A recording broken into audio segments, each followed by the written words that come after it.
Welcome to Philly Tech Connect podcast, where Philly's tech minds meet.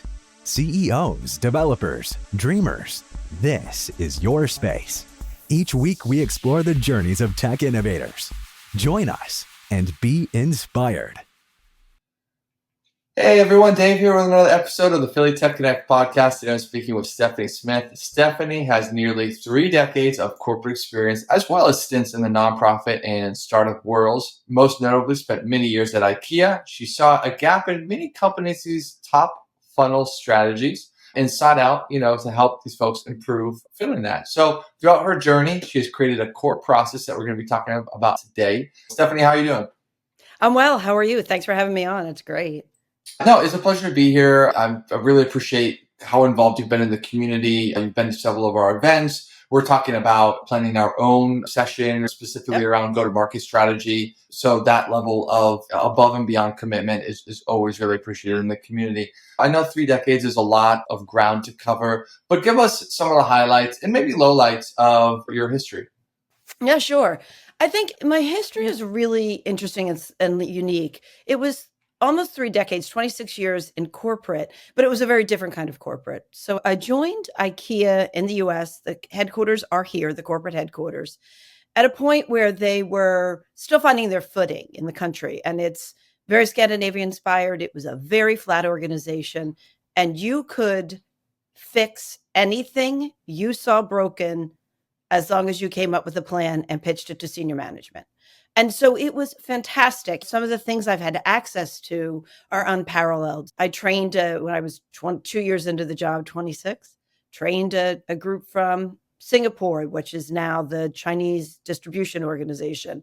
I launched the first American-based warranty program for cookshop products in the States because I was pulled into a sales role from a supply chain seat and said, we have to have a warranty to sell cookware. And they're like, okay, do it. So it was that kind of freedom that I have. So I say that I'm a sales and marketing professional with a heavy operation through line.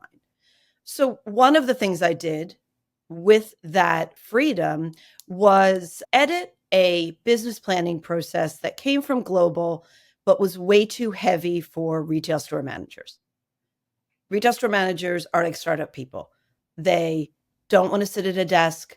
They want to move, they want to create things, they want to try things. So telling them that here's an 8-month process with 300 documents in it, go for it, is a losing proposition from the start.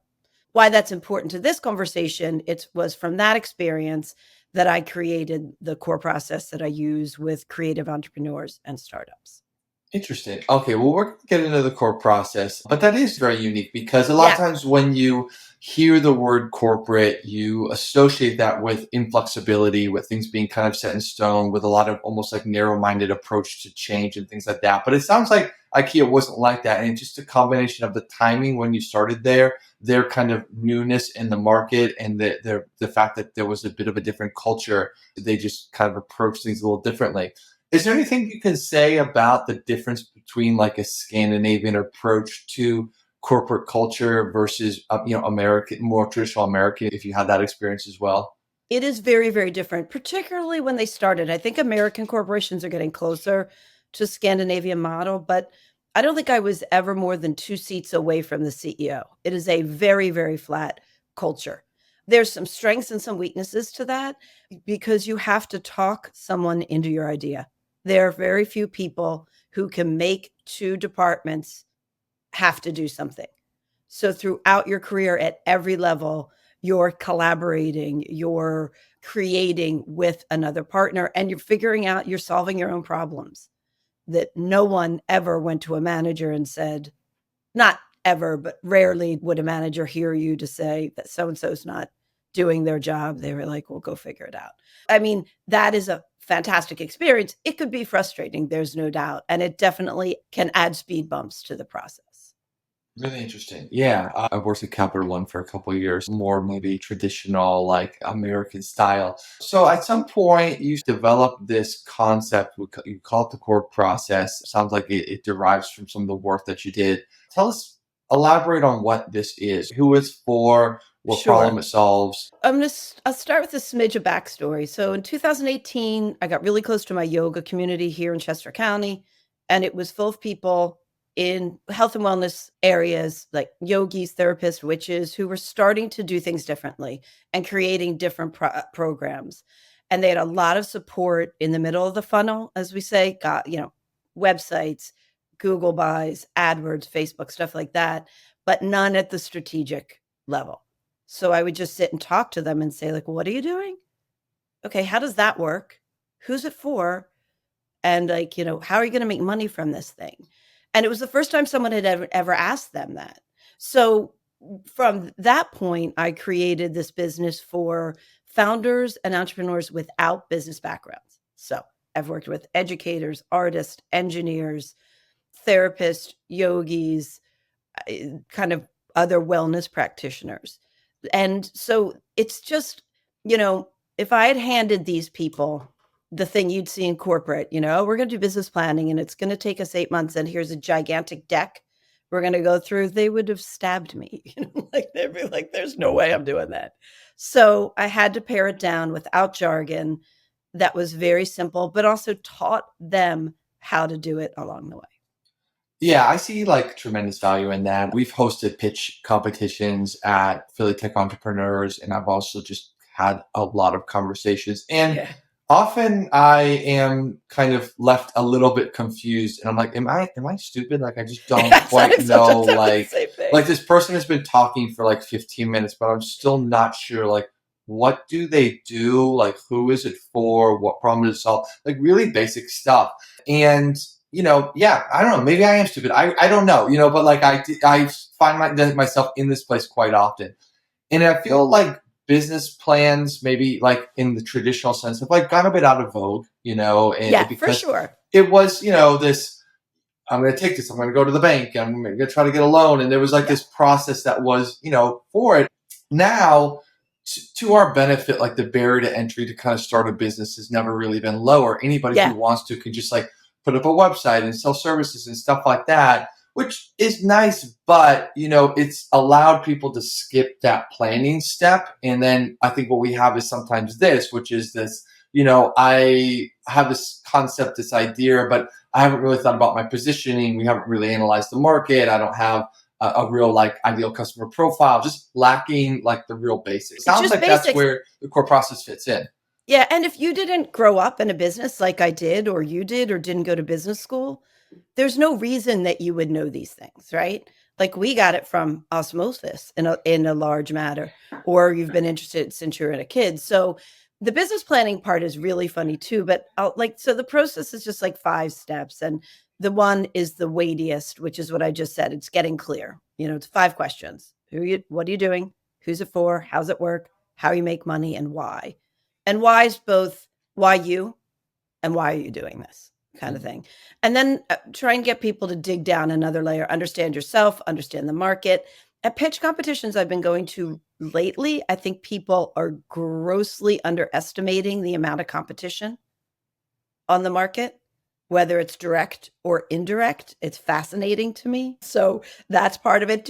And some, you can't get away from some things. I bring a SWOT analysis in. It's just basic. It's easy to do. We don't get overworried.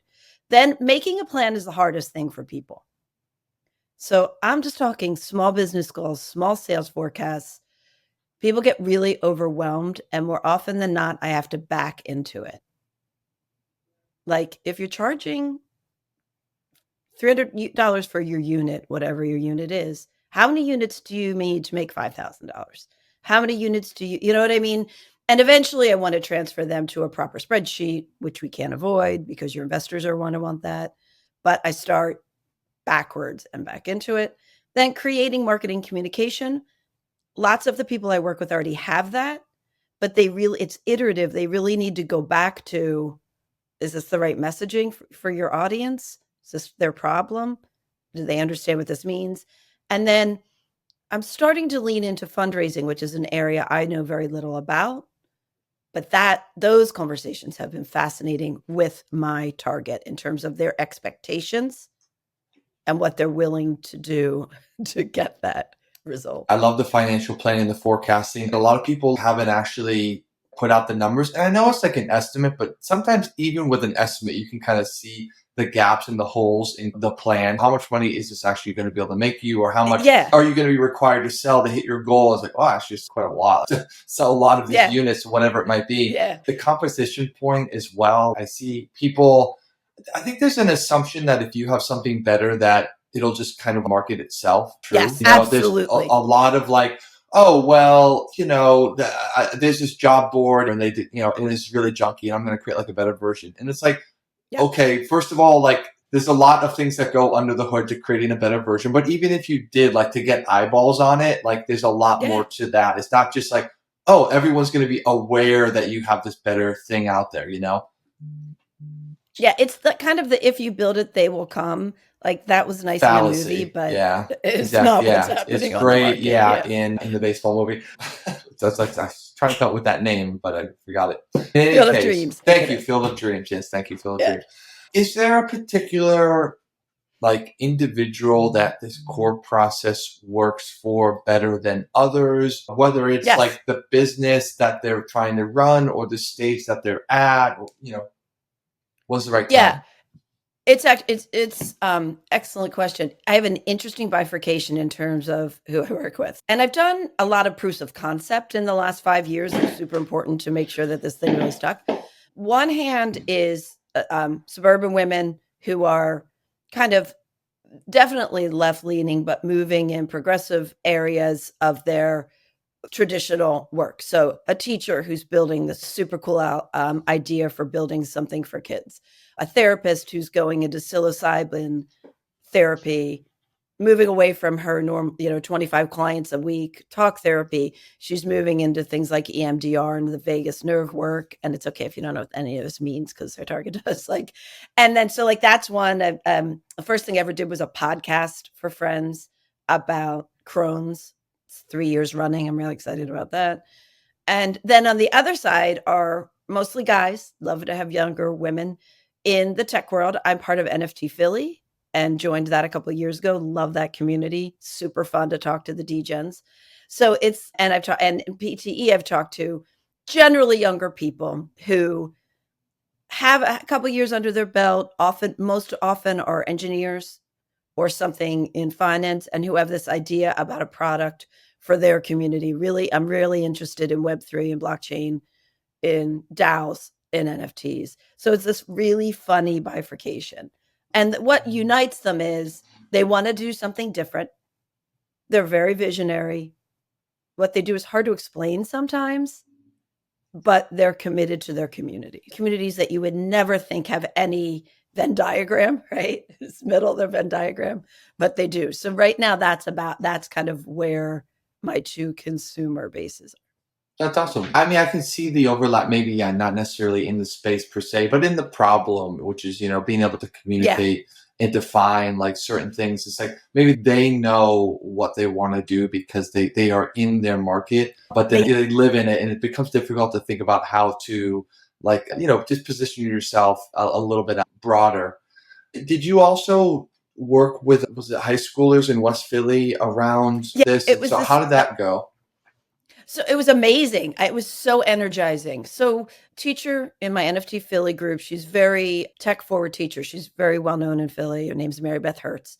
Reached out for marketing help for an entrepreneurship class. And I was like, hey, how about we take it a step bigger? Like, how about I have this process I use? Let's do that. And she's amazing. She'll do anything. She's going to do amazing at anything she tries. And she's like, okay. So literally the two of us created this process. It was way too much for the kids. We got way too ambitious.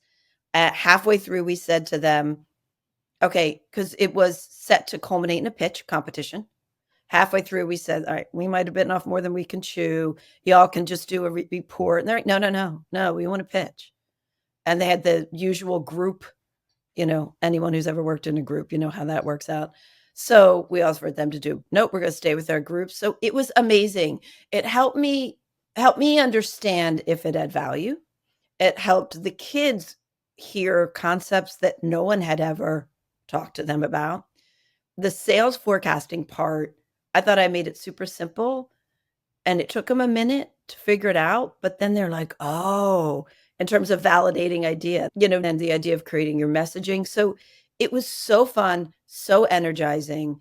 And it energizes me to at some point, to take this process out as like an ed tech product or courses, whatever, because my mission is that everyone's good idea gets heard.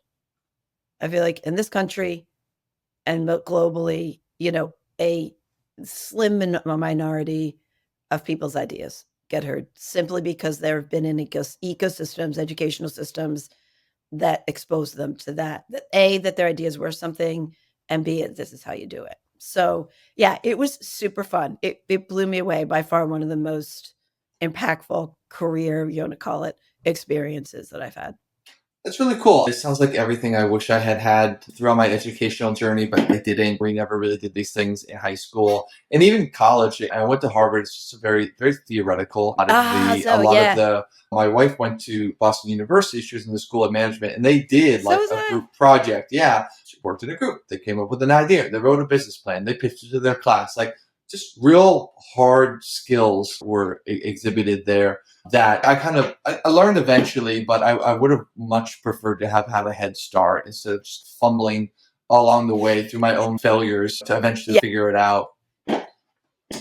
What is next for you, the core process? Where can people find you if they want to learn more? So I've just redone my website. So it's www.sconsulting.net. I'm super active on social at StefferX, STEFERX. And then you can find me on LinkedIn, Stefanie Smith. My first name is spelled with an F, so it's often the way to find me. So what's next is kind of hard launch this, right? I've been working on proofs of concept, working in my new website, and very much what's next is getting much more involved in the Philly startup ecosystem. I love your community. This morning, I was on the phone with a bunch of people talking about stuff. I'm going to have calls. You've built a really interactive, open, generous community who's not just talking, though, who's also building, who's also raising, who are also, creating things. I think that's an important distinction. So yeah, my youngest flew the coop. She heads to Michigan in the fall. So I'm psyched to have time for me, my interests, and be able to be more flexible. Yeah, that sounds great. We're super happy to have you in the community. Honestly, the community kind of built itself in many ways. I don't take credit for everyone's openness and, a lot of the positive attributes that you mentioned, and which are true. Looking forward to the event that we're going to do together. We don't have a date for it yet, but we're getting close. Thank you again for hopping on the show, sharing us about the core process and everything else. It's awesome. Thank you so much for having me. It's super fun. So well done. Such a great setup. Thank you for that. Easy to do. That's all for today's episode of Philly Tech Connect. Join our community at phillytechentrepreneurs.com. Special thanks to our sponsor, shortlist.io, a digital marketing agency specializing in top-notch link building, content strategy, and web design. Stay innovative, Philly, and see you next time on Philly Tech Connect. A Lifetime Value Media production.